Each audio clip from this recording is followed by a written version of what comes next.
Hey everybody, I'm Coach Brick. Hey, welcome back to our Local Ideas Sonic the Hedgehog Green Hill Zone, set number 21331. This will be back 4. Let's get it rolling.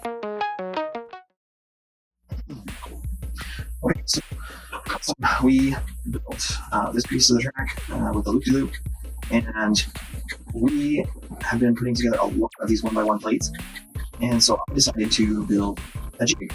So for those of you not familiar with what a jig is basically a tool or something that helps you clamp something when you're going to be making something repetitively, like a carpenter uses this a lot. And so basically what I have here is I built these 2 blocks, and they have a hole in the inside that fits a 1x1 on each side. So I can put them together, and I can turn them and adjust them to be exactly what I want. So I'll show you a little bit later how it works, but for now I want to take this apart a little bit and show you guys what I did here.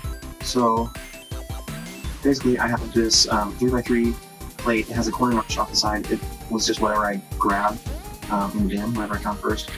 It actually helps line up with the long one, and so you can tell a little better which corners are going together.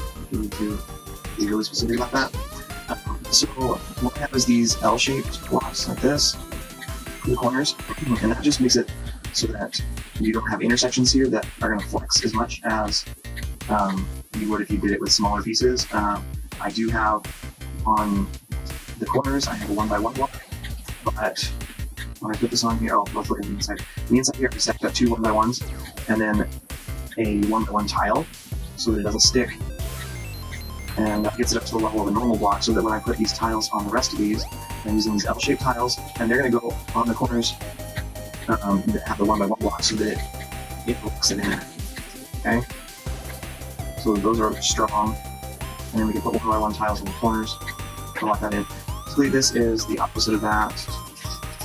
I have my 3x3 plate with the corner notched out, and then I have some L-shaped blocks. This one is one with the corner cut off. I just happened to do whatever I pulled out of the bin first. And then I did kind of the same one, but it's missing one there because the 1x1 doesn't stay in very well in that empty stuff.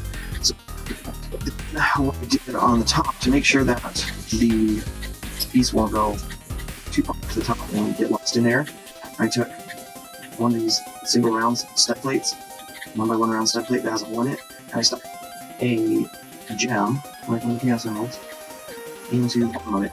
So this is not going to interlock with the stud.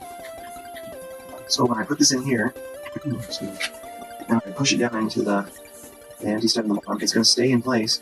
It's going to keep that stud from working in the top and not being able to get the piece out. So then what I'll do is I'll just clip those 1x1s together however I can, and then I'll drop it into here and put the top of the jig on top of it wherever it locks in, and then rotate it until the sides are lined up.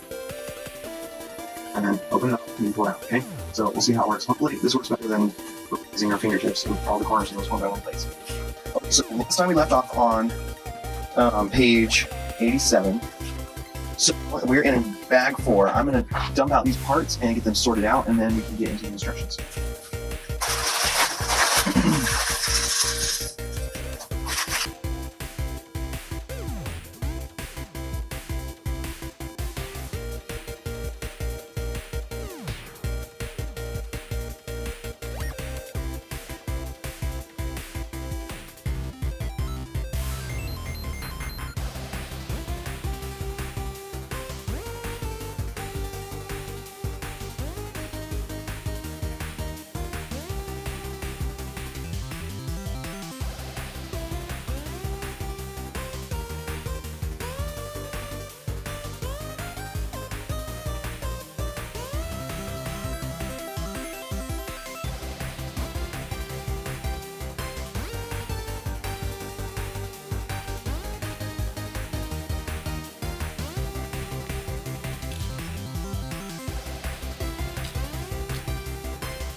Okay, so starting on page 88, step 1, we are going to start making this little robot guy.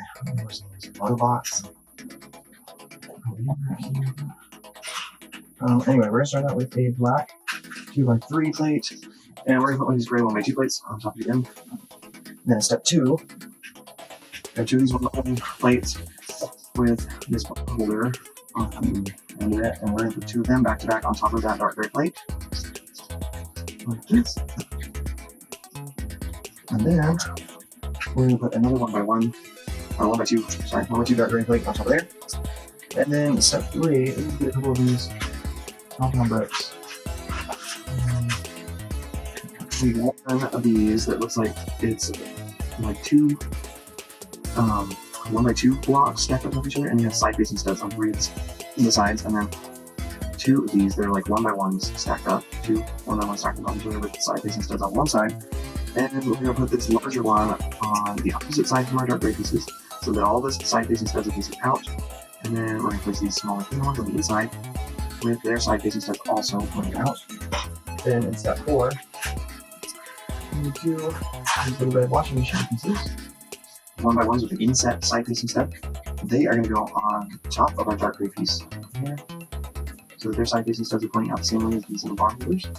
And then in step 5, we need a red 1x2 plate, and 2 of them. They're gonna go along the top of these, the top row of these side facing studs on either side out. And then in step 6, we need another those red 1x2 plates, and also a 1x3 set plate. So it's normally 3 studs set into 2.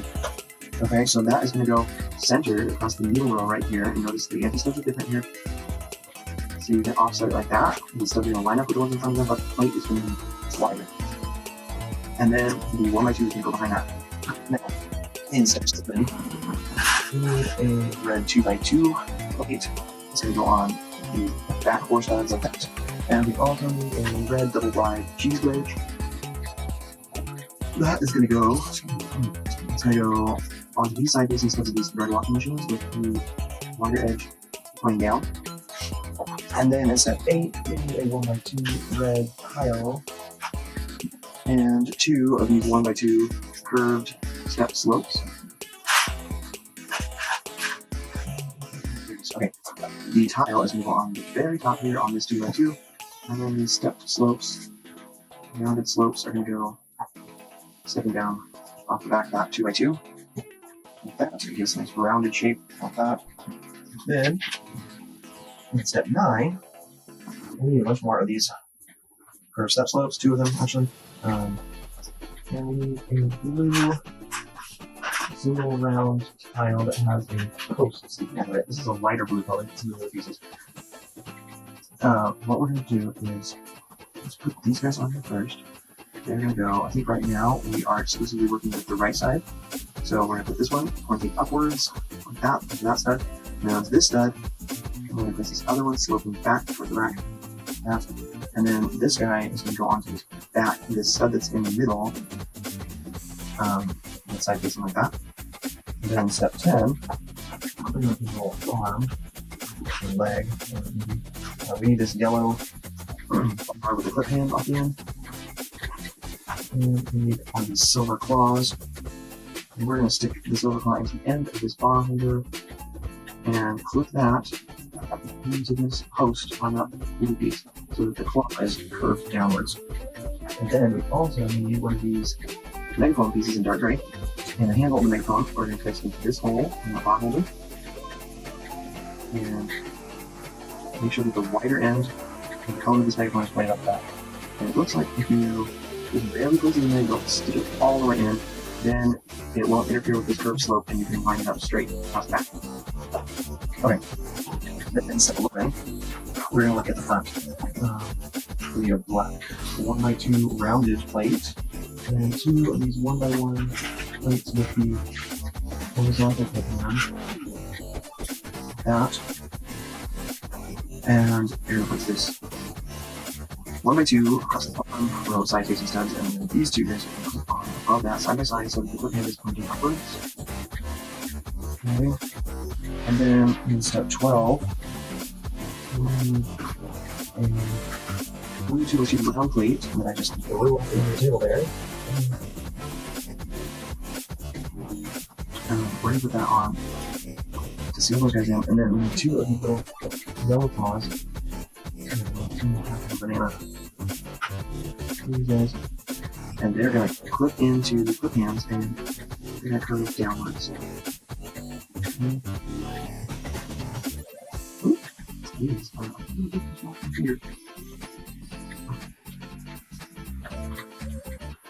Sometimes you can slip them in from the side, and other times you push them from the end, and other times it's easier to clip them down from the side.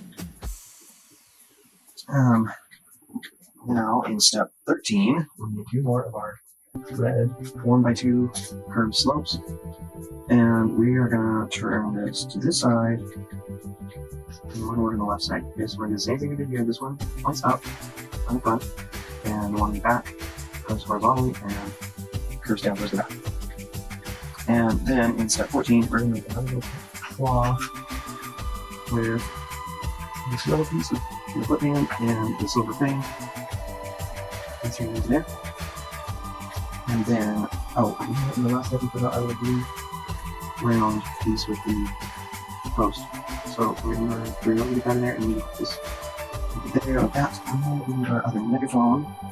The megaphone is just barely gonna clip into the core in the back.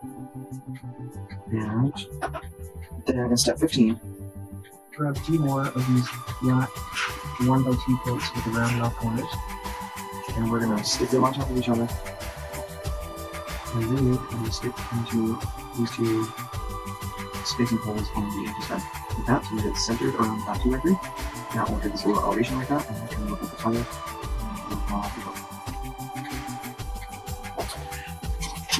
Now in step 16, let's see, step 16, the decals put on.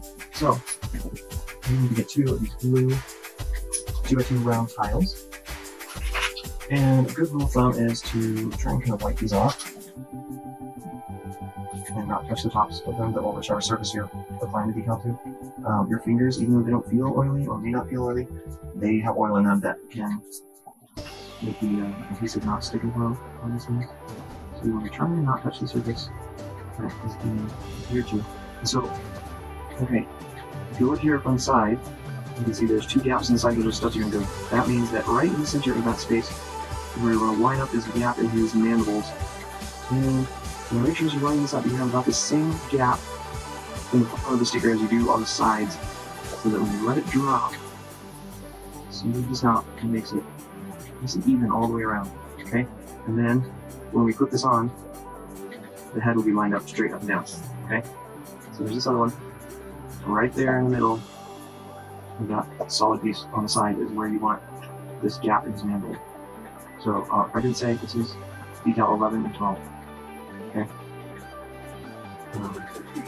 It's pretty obvious.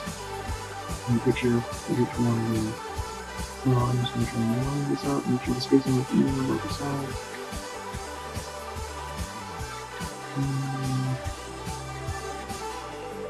Drop it into place. Okay, so we have the surprise, or neutral, and angry face. You can choose which one we want to put on.